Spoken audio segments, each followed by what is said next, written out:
U, oh, this one again, UNC, SUNC, are compact and, well, yeah, just those three, are compact and connected.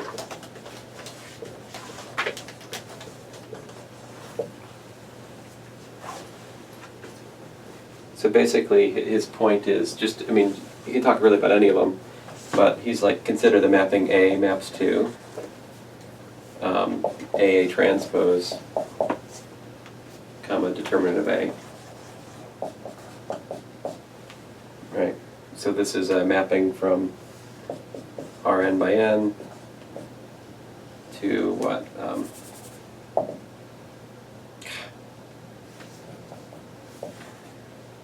It's mapping from Rn by n to Cross R. yeah, cross R. And with respect to this map, SONR, right? Man, I gotta give a name to this stupid thing. It's called psi. Is equal to psi inverse of what? Identity and 1. But this is clearly a continuous map, right? So SON is closed. Okay.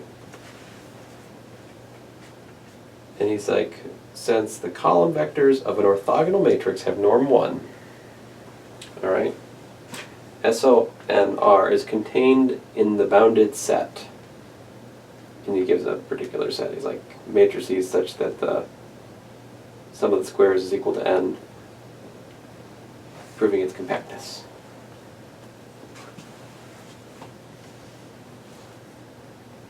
Now, that's let's see how I can argue that. If you think about this as being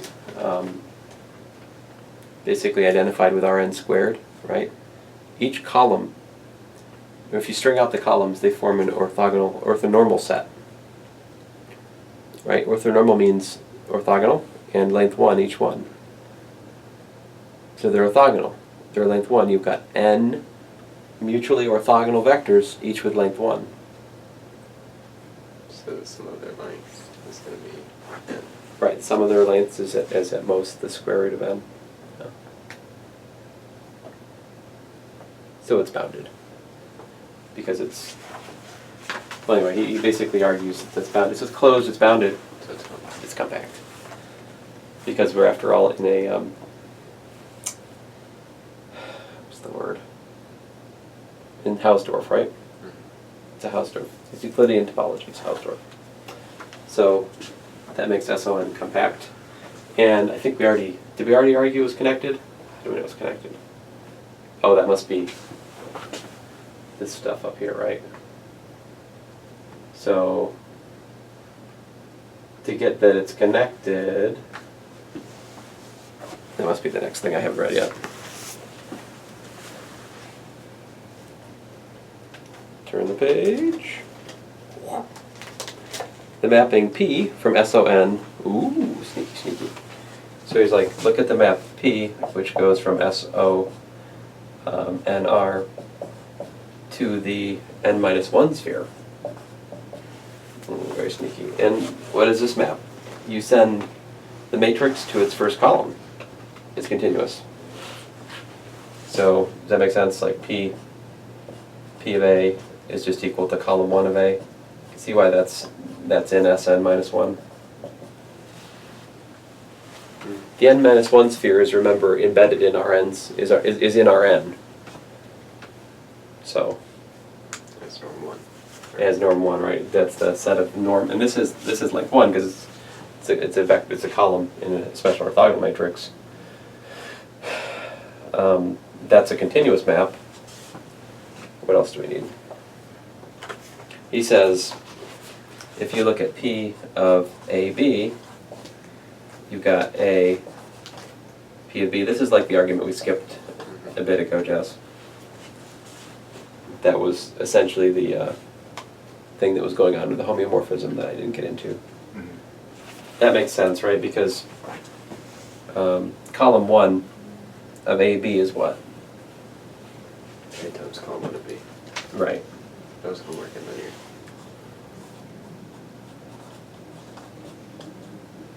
Would you say it's A times column 1 of B? Yeah.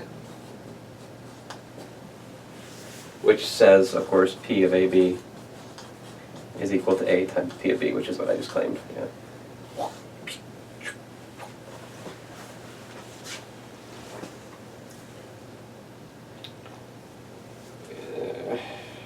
And then he says LA.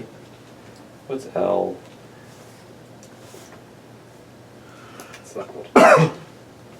Left multiplication by A.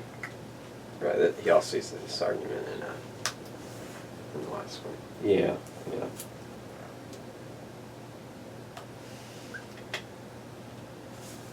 Oh, that's the inverse image. I'm sorry. I'm thinking P. How do you do P inverse?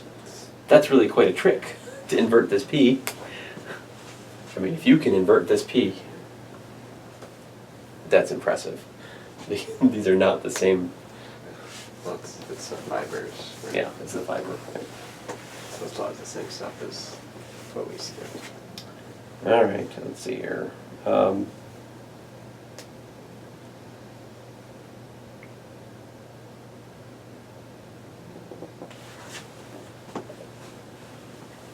So he's arguing something about the fibers, right? Like, let me just write it down. I think as soon as I write it down, it'll become obvious. So he's like LA, the image under A of the fiber over V, right? He's like, that is, in fact, the image, inverse image, of the fiber of AB as well.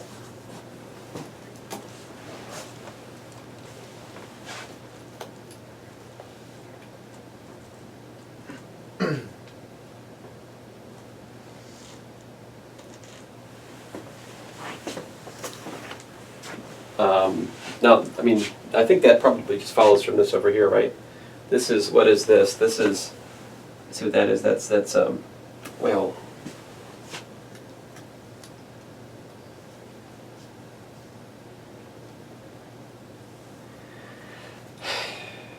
fine. P inverse of V is what? It is B in what? In SON. Such that what? Such that P of B equals to V. What is A of that? LA of this,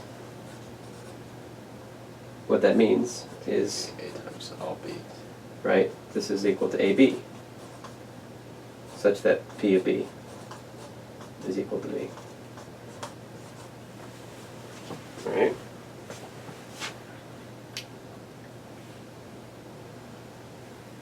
Which is what?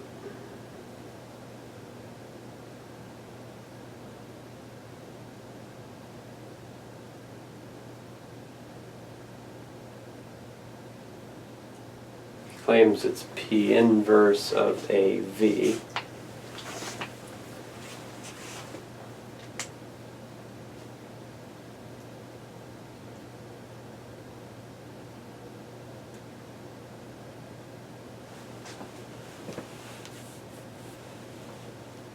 Right, so P of B equals V means that A times P of B is equal to AB.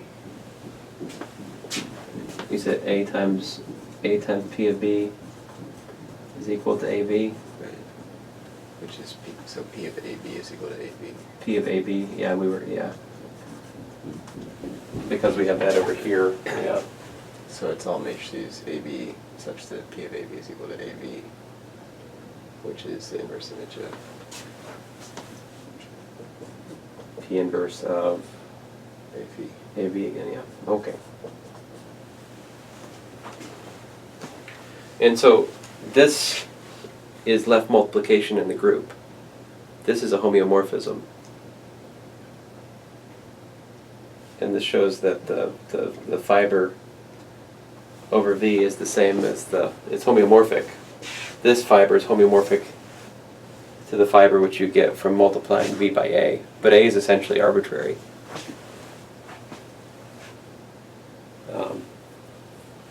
So you can use this then to show that the different fibers are homeomorphic. And if you look again at V equals to 0, 1, you get just, if you look at P on 0, 1, it pops out like SO, I forget. All right, I'm gonna stop. Anyway, that's almost the whole argument, but what was the last line? Fine.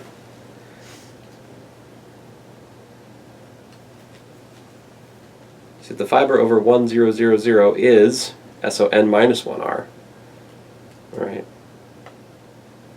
And then since SONR is compact and SN minus 1 is connected in Hausdorff, connectedness is proven by induction on N, keeping into account 4.60 and the fact that SO1R is just 1. So that's this. There's an induction past this is the point, because if you look at if you look at E1, then the inverse image, the fiber over E1 is just ends up looking like SON minus 1, right? So then if you assume inductively that that's connected, we have that the fibers are homeomorphic, and so. Anyway, I enjoy this section. I think it's interesting, right? This is actually I should tell you guys a little bit more about what this means. As you go to study groups in the abstract more, one of the principal applications of these kinds of groups is abstract harmonic analysis or Fourier analysis, as meaning over like abstract groups. And you you have to do some sort of integration in this theory, and you normalize the groups by dividing by the volume of the group.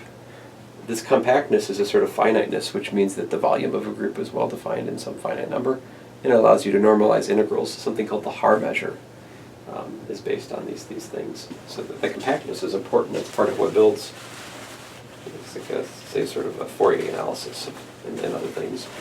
Anyway, that's like a whole course. Are you saying that just to appeal to me? What's that? Are you saying that just to appeal to me? I am, well, yeah, I mean, Electrical subject. I think Fourier analysis should be interesting to mathematicians as well. Oh, yeah. Not, so, yes. I'm trying to appeal to you.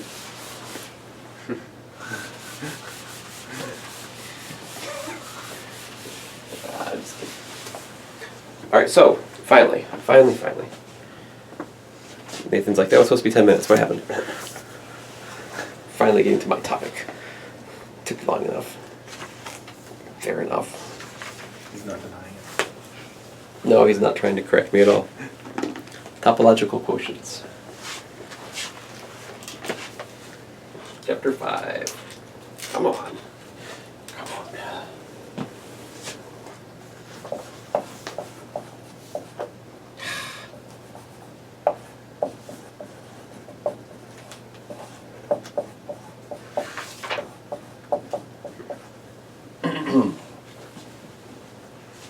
So, definition. A continuous and onto map. I prefer to say a continuous surjection. Actually, why didn't I say onto? It's less writing. Continuous surjection F from X to Y, okay, X and Y topological spaces, is called, and why am I underlining called? What's wrong with me? Is called an identification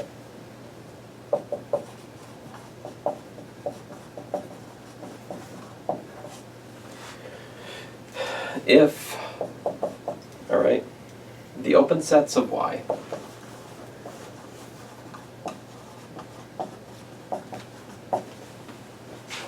are precisely the subsets A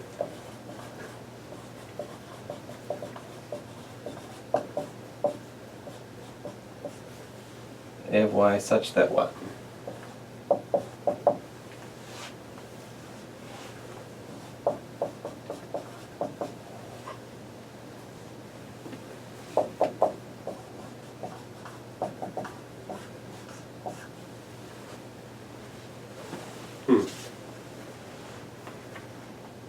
A continuous and onto map F from X to Y is called an identification if open sets of Y are precisely the subsets A of Y such that F inverse of A is open in X.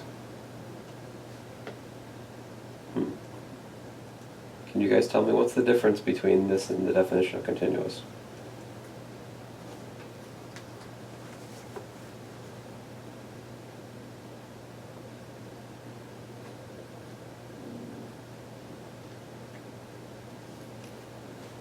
Is it that there might be open sets in,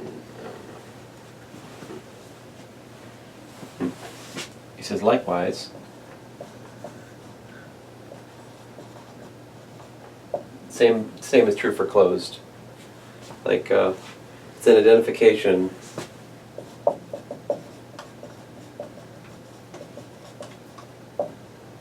If and only if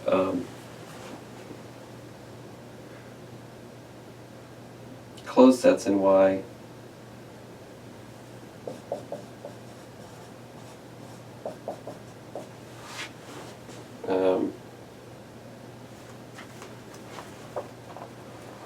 I think it's closed in Y if and only if. Am I overstating that? Am I stating it correctly, I guess is my real question. He says it a little bit differently. He says,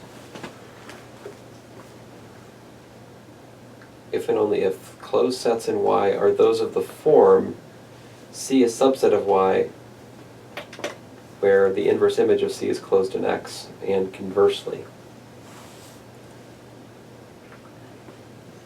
Wait, so for the first definition you have up there, is the reason that's different from continuous because you couldn't have the inverse image of a closed set being open? Like they're saying the only way you can get the inverse image of a set to be open is if that set is an open set? Am I understanding that correctly? He's saying the only open sets in the codomain are those Which map to open sets which in the map to domain. open sets in the domain. Yeah. right? Because a continuous map could map an open set to a closed one. But here in this case, whatever an open set maps to is also going to be open.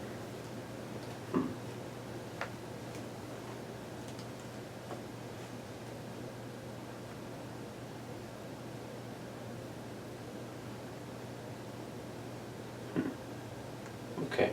Because a continuous map isn't necessarily going to be an open one. It could map to sets Right. that aren't open. But here it's No. only going to map to... So then is an open map an identification? I think so.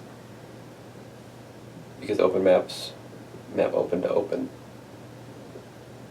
Yeah, I think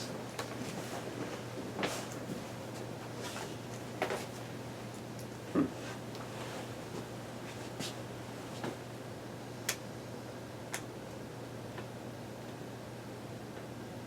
And apparently a closed map is also an identification. Alright, he's gonna drop some intuition on this here finally. A little bit more terminology. If F is a continuous map, alright?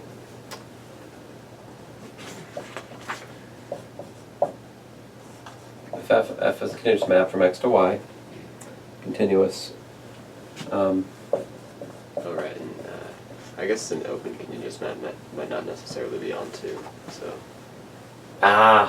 right.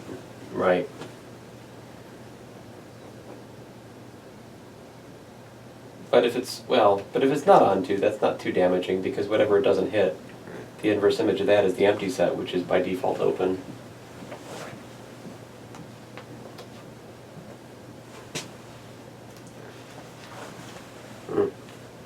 So here, if F is continuous, right? Where was I? A is called saturated by F. A subset of X is saturated.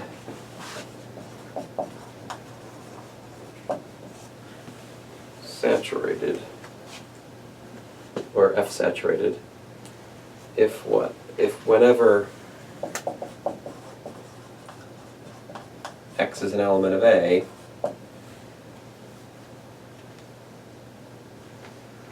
losing my place.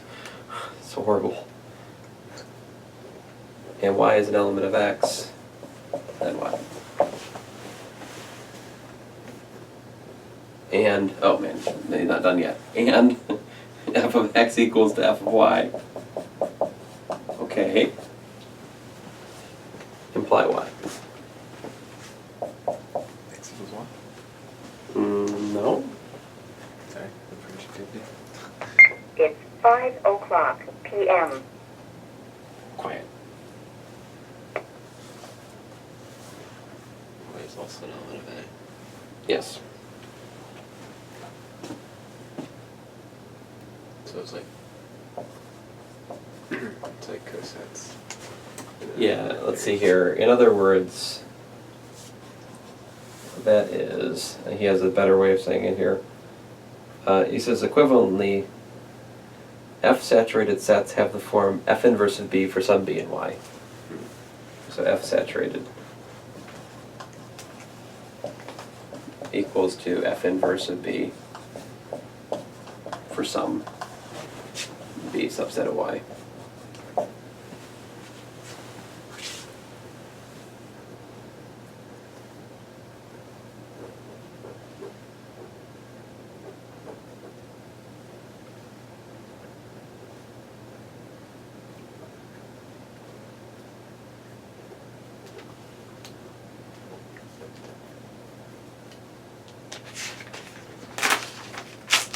Oh.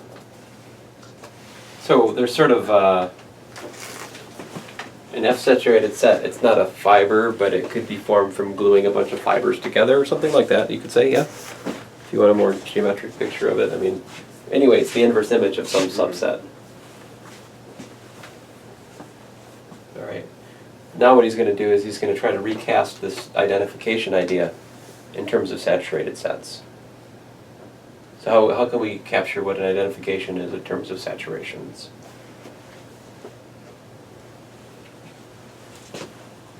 F is an identification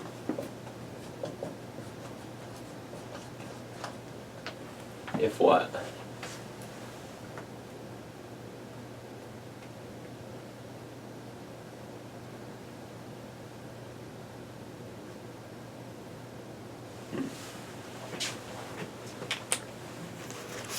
Backwards from what I wanted. It says, saying F is an identification amounts to saying that the open sets in Y, all right, open sets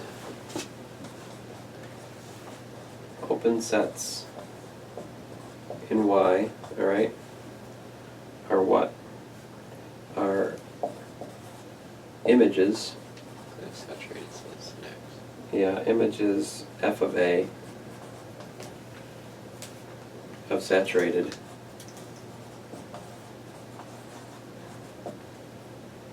sets A.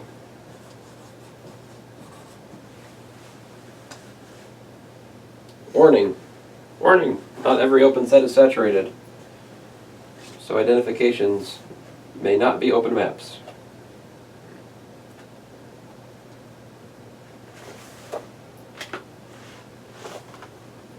Maybe not. So an open map is a saturation, but not every saturation need be an open map. If I'm to read between the lines there.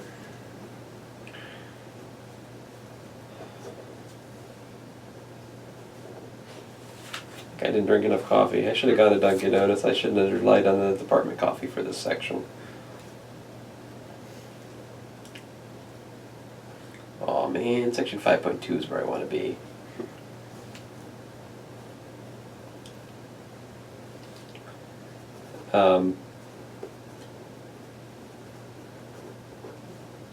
Anyway, we'll have to think more about these next time we meet. We'll have to start here again. Otherwise, we're not going to be able to make sense of the next thing. Because this stuff will fade by the time we come back to quotient topology. There's really no sense in going on here technically. Let me just try to go ahead and talk a little bit more intuitively about where we're going. So section 5.2, so again, we'll come back to this.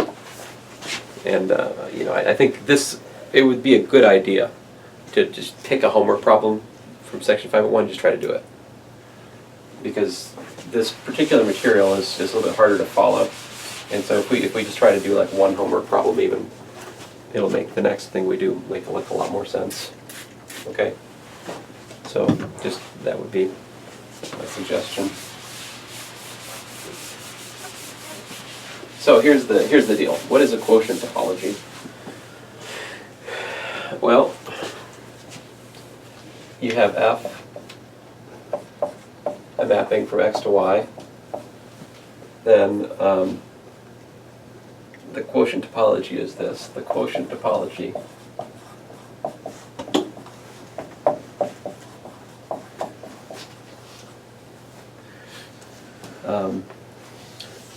is, all right, and oh, I need something about F.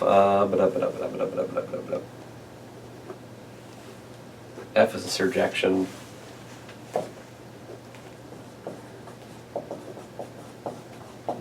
All right, it's a surjection. That much is assumed. Well, the quotient topology is the only topology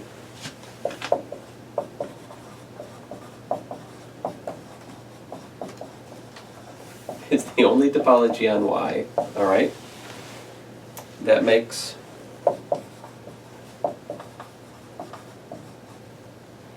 F an identification cover.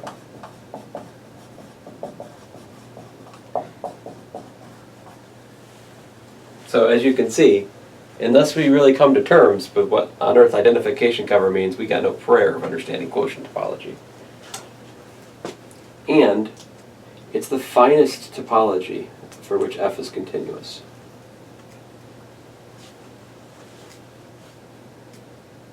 I think that's how they defined it in Rentlin when they mentioned it. You notice the difference here? How did he define product topology? Do you remember? Was it the courses that makes the projections continuous? I'm trying to find it, just to read it again. Yes, definition 3.60. The product topology on P cross Q is the coarsest of all those making the projections continuous. So we have these kind of two. Fitting for one called product and one called quotient. Right, so like multiplication is coarse, the coarse direction, but the dividing is fine. They're dual. This is even more powerfully explained in the general topology book by Willard in terms of these things called initial and final topologies. But I don't know where my copy of Willard is, and honestly, that was the part where I really lost track of what Spencer and Dr. Mavenga were doing together. They were just like, oh yeah, it's that, and that. I was like,